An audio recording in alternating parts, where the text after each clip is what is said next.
रुपये तुम्ही द्या आणि वन टाइम सेटलमेंटमध्ये आमचं मोकळं करा. तर ते म्हणाले की हे चांगली मागणी आहे तुमची, आम्ही देऊन टाकू म्हणजे, पण एवढे देता नव्हते.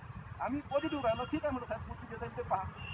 आणि चौथी जी मागणी होती आपली खास करून की प्रकल्पग्रस्तांना सर्वांगीण विकासासाठी स्वतंत्र आर्थिक विकास, मराठा असो, कुणबी असो, ओबीसी घटकातला जो समूह आहे त्याच्यातले असो की SC ST कॅटेगरीमधल्या सगळ्या लोकांसाठी, जात समूहासाठी आर्थिक विकास महामंडळ आहे. पण आपली जी कल्पना होती, अभिनव कल्पना होती की प्रकल्पग्रस्त ही एक जात आहे, ही एक संज्ञा झाली तयार, हा एक समूह तयार झाला आणि हा वंचित समूह आहे ज्यांनी राज्यासाठी देशासाठी त्याग केला आहे. तर त्यांच्यासाठी एक आर्थिक विकास महामंडळ असलं पाहिजे. तर त्याची प्रशंसा माननीय उपमुख्यमंत्र्यांनी तिथे केली आणि हा एकदम चांगला विषय आहे. म्हणजे ह्या 2 मागण्या आपण करून टाकू, 2 मागण्या करून टाकू म्हणजे आपला बेस होता. आम्ही जे दुसरी मागणी किंवा तिसरी मागणी होती ते 5% ते 15% आरक्षण ते माननीय फडणवीस साहेबांच्या मतानं ऐकलं ते सोडून द्यायला तयार होतं. कारण आपल्याला जर 25-30 लाख रुपये जर वन टाइम सेटलमेंटमध्ये भेटत असेल तर आपण ते आरक्षण वाढवण्याचा काही प्रश्न नाही.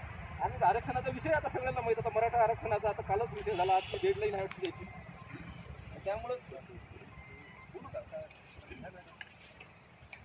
तर हे तुमच्यासमोर ठेवताना मला हे त्याच्याने ठेवणं समोर आहे, कारण तुम्ही सगळ्या लढाईत होते. तर त्यानंतर जो पहिला विषय जो चर्चा चालू झाली ते आपल्याला एवढे मोठे हा राज्याचा विषय आहे, या मुद्द्यावरती आले आणि एवढे मोठे पैसे आपल्याला देता येणार नाही, माझ्या अडचणी आहेत.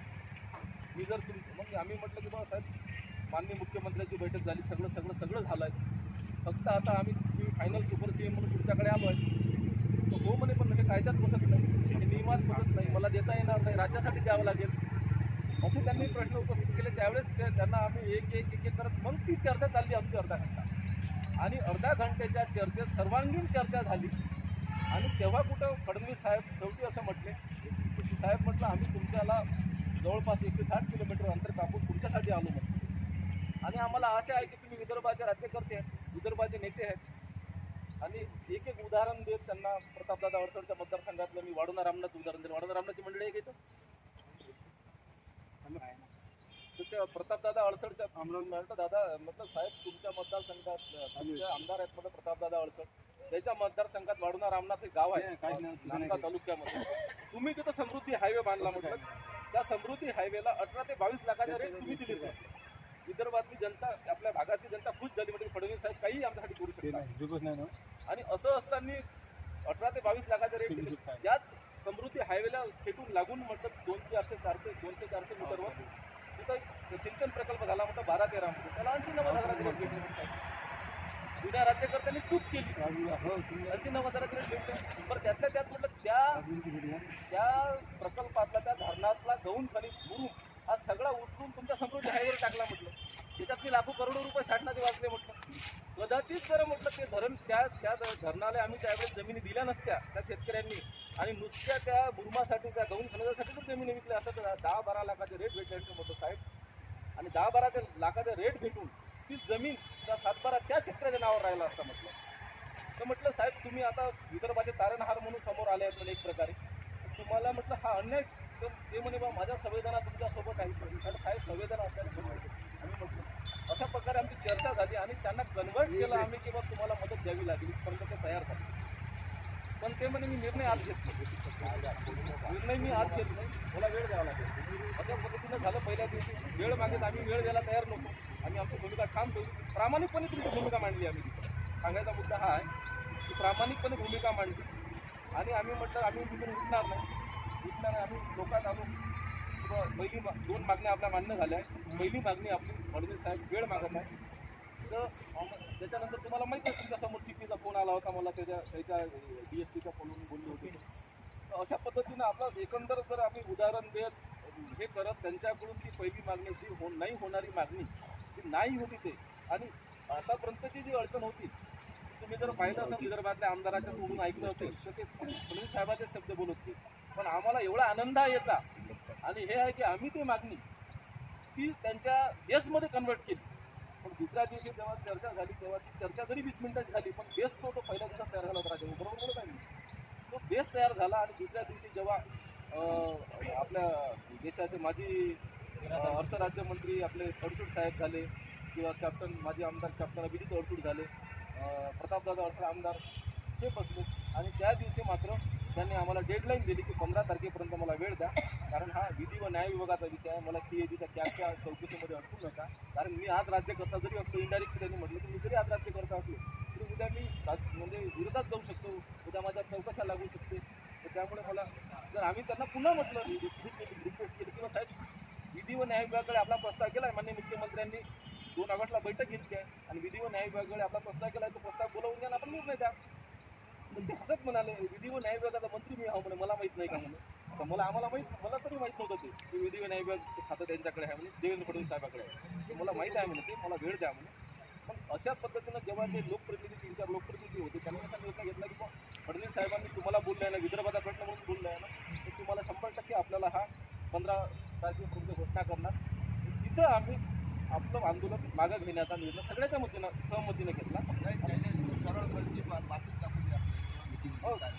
होतं आपण जर बोलत जातो खूप काय सांगत असतो, सरळ 2 शब्दाचं आहे.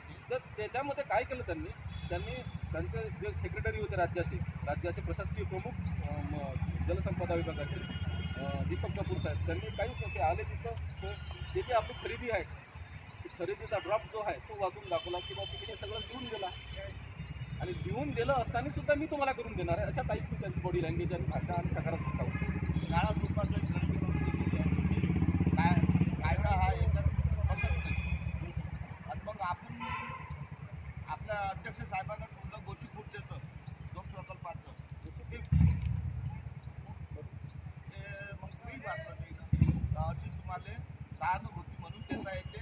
हा शब्द त्यानं वापरला. मग अनुग्रह अनुदान किंवा मदत म्हणून आम्हाला आम्ही तर अलग अलग उदाहरणं सांगून त्यांना पहिल्या दिवशी कन्व्हिन्स केलं. पहिल्या दिवशी सांगितलं की साहेब तुम्ही शेतकऱ्याला ट्रॅक्टरसाठी 5 लाख रुपये देता अनुदान. आता ट्रॅक्टरसाठी 5 लाख रुपये अनुदान 7 डिसेंबरचा निर्णय आहे. ट्रॅक्टरसाठी 5 लाख रुपये अनुदान देता शेतकऱ्याला. तुम्ही सौर मुख्यमंत्री वाहिनीमध्ये 50,000चा पडीच जमिनीले भाडं देता आणि 5 लाख रुपये साहेब म्हटलं तुम्ही ट्रॅक्टरसाठी. म्हणजे इमोशनली बोललो आम्ही त्यांना की बस साहेब 5 लाख रुपयाचं अनुदान ट्रॅक्टरसाठी देता. आमच्या 10 एकर जमिनीचं साहेब 5 लाख रुपये नाही भेटले. त्या शेतीसाठी ट्रॅक्टर महत्वाचा आहे की शेती महत्वाची आहे. म्हणजे अंड मोठं की कोंबडी मोठी यासारखा विषय झाला तो विचार. एवढं नाही बोलता आला आम्हाला, पण ते एका मुख्याच्या ह्याच्यातने आम्ही त्यांना कन्व्हिन्स करू शकलो आणि हे तुमच्यामुळं करू शकलो असं आमचं मत आहे. कारण तुमची जी शक्ती होती, तुमचं जे पाठबळ होतं आणि तुमचे जे आशीर्वाद आमच्यासोबत होते त्यामुळं आम्ही तेवढ्या मोठ्या माणसाला बोलू शकलो. आणि ते आज तुम्हाला सगळ्यांनाच माहिती आहे फडणवीस साहेब सुपर पॉवर आहे. त्यामुळे विदर्भाचा विषय म्हणून त्यांनी मला हे सोडवावं लागेल आणि मला निर्णय घ्यावा लागतील की तिथपर्यंत हा सगळा विषय आला. आणि शेवटी त्याने निर्णय घेतला की मला 15 जानेवारीपर्यंत तुम्हाला मी घोषणा करेन म्हणून तो निर्णय घेईल. म्हणजे आज करेल आणि निर्णय 15 जानेवारीला देईल. आता तो पुढचा मुद्दा आहे. तो पुढचा मुद्दा हा आपल्या आता त्यानं तो चेंडू आपल्या याच्यात हे केला आहे. आपल्याला ते काम कसं करून घ्यायचं हे आपल्या म्हणजे मी तुम्हाला मनातही म्हटलं होतं की if you think if you can, जर आपल्याला वाटतं की आपण करू शकतो तर आपण करू शकतो. आपण इथपर्यंत आणलं. आणि if you think you can not you are right. जर तुम्हाला वाटतं की तुम्ही करू शकत नाही तर आपण करू शकत नाही. तर आता इथपर्यंत आलं आहे, आपल्या पदरात कसं पाडून घ्यायचं आहे. आणि त्याच्यात नाही आम्ही पाहतोय. आम्ही या चळवळीत जरी 4-5 वर्षापासून बोलतो असं मी स्वतः, पण मनोज भाऊच्या सानिध्यात आणि संपर्कात या 2 वर्षापासून आहोत. आणि काही लोक अतिशय नालायक प्रवृत्तीचे आहेत, बदमाश आहेत.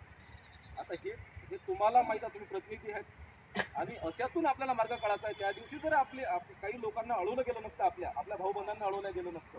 आपले भाऊबंध आहेत त्याचा काही दोष नाही आहे. म्हणजे समजा आमचे सतीश भाऊ आहे, सतीश भाऊंना जर मी रोखत असेल येण्यासाठी तर त्यांना काय माहीत आहे, ते तर शेतीवाडी ती गुंतून आहे. मला 4 गोष्टी जास्त माहीत आहे. मला त्यांना चांगलं मार्गदर्शन करणं हे माझं काम आहे. माझा जर भाऊ चुकत असेल तर माझं मार्गदर्शन करणं माझं काम आहे ना. आपले काही प्रकल्प असताना आपल्या बदमाशांनी अडवलं आणि त्याच्यामुळे आपली संख्या कमी झाली. नाही तर मला तरी वाटतंय की त्यांनी म्हटलं असतं की मला 5 दिवसाचा वेळ द्या किंवा 7 दिवसाचा वेळ द्या. कारण संख्या जिथं असते लोकशाहीमध्ये तिथं निर्णय हा झटकन घेतला जातो. जसं तुम्ही आता मराठा आरक्षणाचं पाहून राहिले. आपला विषय तो नाही आहे, फक्त आपण एक पार्श्वभूमी म्हणून पाहून राहिलो. तर अशा पद्धतीनं इथपर्यंत आपण आलो आहे. आता आपल्याला हे पदरात कसं काढून घ्यायचं आहे त्याचं आमचं नियोजन केलं आहे. ते नियोजन आणि हे सगळ्या गोष्टी आपले संघटनेचे जे प्रमुख लोक आहेत ते सांगतीलच.